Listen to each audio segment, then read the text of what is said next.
Hello नमस्ते दोस्तों, कैसे हो तुम सब लोग। क्या चल रहा है जीवन में, पढ़ाई वढ़ाई चल रही है नहीं चल रही है। तो कैट का एग्जाम आने वाला है 2 हफ्ते में, तो तुम लोगों की तैयारी होनी चाहिए फुल स्विंग पर अभी। तो आज की वीडियो में हम लोग बात करेंगे कि कैट में तुम 100% मार्क्स कैसे ला सकते हो, या फिर सारे एमबीए एग्जाम्स में, जैट में, स्नैप में, एननेट में, आईएफटी में 100% कैसे लेके आ सकते हो।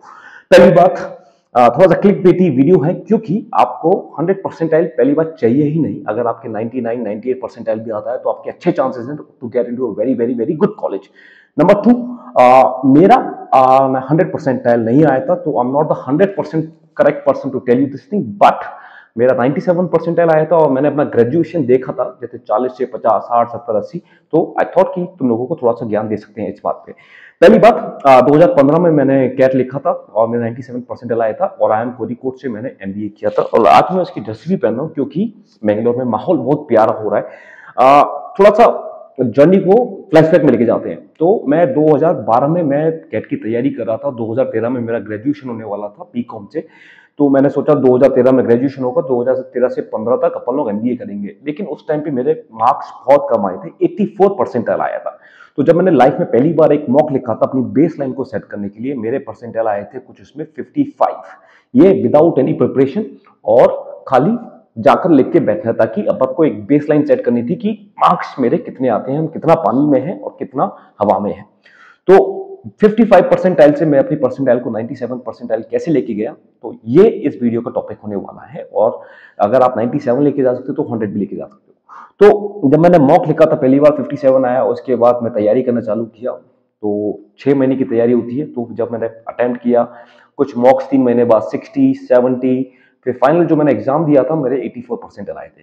तो आपको खेला समझना पड़ेगा मेरे भाई। 2 लाख लोग एग्जाम देते हैं, परसेंटेज और परसेंटाइल में क्या फर्क है। परसेंटेज होता है एब्सोल्यूट, मतलब 100 में से आपके कितने नंबर आए। अगर आप 100 में से अगर आपके 80 नंबर आए तो आपका बनता है 80%, राइट।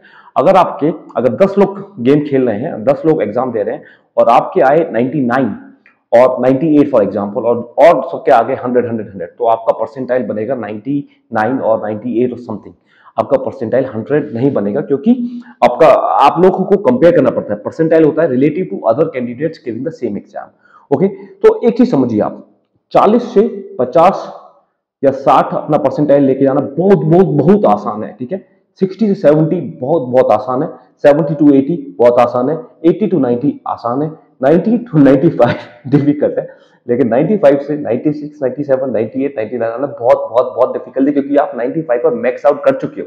उसके बाद आपको सुपर ब्रिलियंट होना है, या फिर आपको सुपर स्ट्रेटेजिक होना है कि पेपर को एकदम एनालाइज करके आपको लिखना है। तो मैंने कुछ पॉइंट लिखे हुए हैं मेरे लैपटॉप पर, तो हम लोग 3 या 4 स्टेप में डिवाइड करेंगे। Number 1 step is, CAT exam लिखने से पहले ही, जब आपको पता ही नहीं कि तैयारी कैसे होती है क्या होता है, उससे पहले आपको समझना पड़ेगा कि आपकी बेसलाइन क्या है, आप कहां पर हैं अभी, right. So give a mock test without any preparation, तो आपको पता चलेगा आपका बेसलाइन है 40 या 45 50 60 70 80, बहुत सारे लोगों का 100 भी हो सकता है, आई डोंट नो, ठीक है। और गुड पार्ट इज, जो जितने भी ट्रेनिंग इंस्टीट्यूट्स होते हैं उसमें आप लोगों को ये मॉक्स कराते हैं, उसमें आप जाकर एक मॉक लिख सकते हैं, ऑनलाइन मॉक लिख सकते हैं, उसमें आपको आपका रिलेटिव परफॉर्मेंस पता चल जाएगा, ठीक है। तो अपना अपना बेस लाइन जब आपने सेट कर लिया, उसके बाद नंबर 1 थिंग इज, आपको शुरुआत के कम से कम 2 से 3 महीने, आप डिपेंड करता है कि आप लोग कितना टाइम स्पेंड कर रहे हैं कैट की तैयारी में, लेकिन स्टार्टिंग के 30% और 40% of the time you need to spend on clearing your foundations. मतलब नंबर्स क्या होते हैं, प्रोबेबिलिटी क्या होती है, परम्यूटेशन कॉम्बिनेशन क्या होते हैं, फैक्टर्स क्या होते हैं, ये जितने भी सब्जेक्ट्स हैं ना, एलआर और डीआई और वर्बल एबिलिटी, सब में आपको अपने बेसिक्स को एकदम एकदम रगड़ के मक्खन जैसा स्मूथ कर देना है। फिर जब आप एग्जाम कर रहे हैं तो आपको पता भी चलेगा कि आपकी स्ट्रेंथ्स क्या है, आपकी वीकनेस क्या है, ठीक है। आप कोचिंग ले सकते हैं, आप ऑनलाइन कोचिंग ले सकते हैं, आप खुद किताबों से पढ़कर चालू कर सकते हैं, और खाली ऑनलाइन कोचिंग लेके या फिर ऑनलाइन टेस्ट सीरीज लेके तैयारी कर सकते हैं। नंबर 2 इज, जो पहले आपने पूरा फाउंडेशन तैयार कर लिया सारे सब्जेक्ट्स, उसके बाद आपको मॉक्स मॉक्स मॉक्स मॉक्स मॉक्स, मतलब आप ये कोचिंग इंस्टीट्यूट से भी ले सकते हैं, ठीक है। और मॉक्स में क्या होता है, आपका एक रियल टाइम एनवायरनमेंट क्रिएट होता है कि भाई ऐसा ही एग्जाम होता है, 2 घंटे का एग्जाम होगा, 2 घंटे का एग्जाम होगा, 2 पेपर 2 सेक्शन होंगे, उसमें उसमें फर्दर 2 एग्जाम होंगे, उसके अंदर 60 50 50 क्वेश्चन होंगे। तो you are just simulating the exam experience, वो बहुत बहुत बहुत जरूरी है।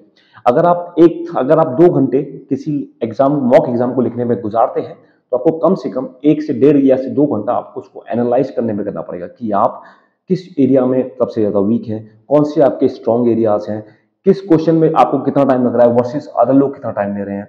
लेवल्स ऑफ क्वेश्चन होते हैं कि इजी, डिफिकल्ट, मीडियम, किधर क्या आप इजी वाले कर पा रहे हैं, क्या आप मीडियम वाले कर पा रहे हैं, क्या आप हार्ड वाले कर पा रहे हैं। आपको ये भी समझना पड़ेगा कि आपके सबसे ज्यादा आपको मेंटली डर कहां पर लग रहा है, राइट। आपको समझना पड़ेगा कि आपकी स्ट्रेंथ क्या है। अगर आपकी स्ट्रेंथ है तो उसको आप एकदम जितना भी आप उसमें टाइम स्पेंड करते हैं उसको रिड्यूस करना पड़ेगा। आपके स्ट्रेंथ पर खेलो आप। मेरे एक सीनियर थे ऑफिस में जो मुझे बताया था, जिन्होंने मुझे, कि आपको अपनी वीकनेस पर नहीं खेलना, आपको अपनी स्ट्रेंथ पर खेलना है। आपके कुछ सब्जेक्ट्स होने चाहिए, अगर आपका एलआर या फिर आपका वीए स्ट्रॉन्ग है तो आप उस पर उसको एकदम लेवरेज कीजिए आप। और जो भी आपका वीकनेस एरिया है उसमें आप समझिए कि आप उसमें कैसे आप उसको कन्वर्जन रेट जितना है, 10 में से 8 क्वेश्चन करने हैं या फिर 7 करने हैं। अगर आप 4 कर रहे हैं तो आप 5 कैसे कर सकते हैं, 6 कैसे कर सकते हैं, 7 कैसे कर सकते हैं। तो आपको इंक्रीज करना है conversion rate. So basically reduce your time in the question of your strength area and increase your conversion rate for the weakness area, right. और उसके बाद आपको यह भी समझना पड़ेगा कि आपका मेंटल मेकअप क्या हो रहा है। जैसे अगर कोई टाइम नहीं चलता है तो मेरा डीआई में बहुत अच्छे से कर पाता हूँ डेटा इंटरप्रिटेशन। जब वो घड़ी चालू हो जाती है और जब इतने बड़े बड़े नंबर्स होते हैं और ग्राफ्स होते हैं, आप में उस टाइम पे आप कैसे काम रहते हैं वो आपको मॉक टेस्ट के द्वारा ही करना पड़ेगा। तो 40% टाइम आपको अपना बेस कवर करने में करना है और 40-50% टाइम और 30-40% टाइम आपको अपना मॉक्स में करना है, जिसके अंदर आपका आपका मॉक्स, एक्चुअल मॉक्स, उसके बाद आपका एनालाइज, और उसके बाद थर्ड स्टेप वुड बी आप उन जो वीक एरियाज में जहां पर अगर आपने बोला कि भाई मुझे मेरा वीए बहुत प्रॉब्लमेटिक है, तो आपको समझना पड़ेगा उसको। या फिर आपको लगता है कि आपको मैथमेटिक्स में आपका प्रोबेबिलिटी बहुत आपका वीक है तो आपको उसको करना पड़ेगा, पर टेक्नोमेट्री वीक है तो आपको उसका करना पड़ेगा। अगर आपको टाइम और स्पीड वाले जो क्वेश्चन होते हैं वो आपका वीक है तो आपको उसको बहुत ज्यादा क्वेश्चन करने पड़ेंगे। आपको अपने वीक एरिया को एनहेंस करना है, आपको उनको शार्पन अप करना है।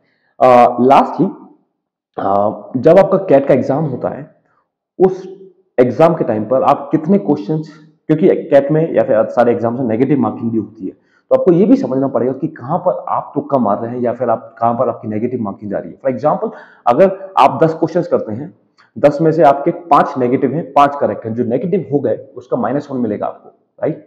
और अगर आपने उन 5 को छोड़ दिया होता तो आपको -1 नहीं होता, तो आपको 5 पॉइंट प्लस में रहते, राइट। समझते बात। तो आपको ये भी देखना पड़ेगा कि आप बहुत ज्यादा तुक्का मार रहे हैं या फिर आप तुक्का नहीं मार रहे हैं। क्या आप तुक्का मार रहे हैं या फिर एजुकेटेड गैस कर रहे हैं, उसका हिट रेट क्या है। अगर आपका बहुत ज्यादा नेगेटिव जा रहा है तो आपको उसको रिड्यूस करना पड़ेगा और ऑटोमेटिकली आपके मार्क्स बढ़ जाएंगे। सेकंड चीज ऑल्सो, लास्ट पॉइंट इज कि अगर आप जब एग्जाम के टाइम में बैठे हुए हैं, आपको कोई क्वेश्चन का आंसर नहीं आ रहा है, तो मैं ये बोलूंगा आप उसको बुकमार्क करके आप तुरंत स्किप कर दीजिए। जो मेरा स्ट्रेटेजी था, I did not want to spend any time on wasting एक क्वेश्चन को सॉल्व करने में। तो मैं क्या करता हूं, उसको बुकमार्क किया, स्किप कर दिया। क्योंकि क्या होता है, कभी कभार अगर आप इतना टाइम वेस्ट कर देते हैं कि आपके पास नेक्स्ट क्वेश्चन का आपको देखने का ही टाइम नहीं है। अगर आपके पास देखने का टाइम ही नहीं, हो सकता था वो क्वेश्चन बहुत आसान होता और आप उसको 30 सेकंड में कर पाते। तो ये चीजें हैं। And lastly, it's all about आप क्या ट्रिक्स अपनाते हैं एग्जाम को सॉल्व करने में, आपका मेंटल मेकअप कैसा है, आपका टाइम मैनेजमेंट स्किल्स कैसा है, और ये आप कैसे इंप्रूव कर पाएंगे जब आप ज्यादा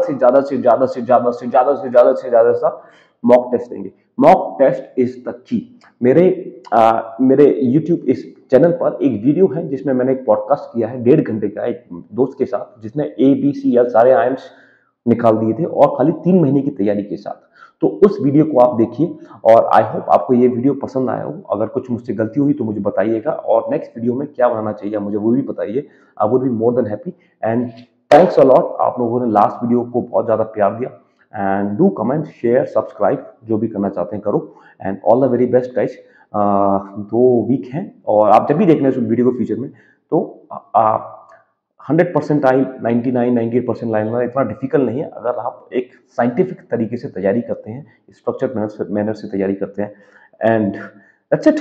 anyways, I see you in the next video. All the very best, do well. And यहाँ पर कुछ ये 2 वीडियो हैं, उसको आप देखिए और समझिए और तैयारी कीजिए। बाय।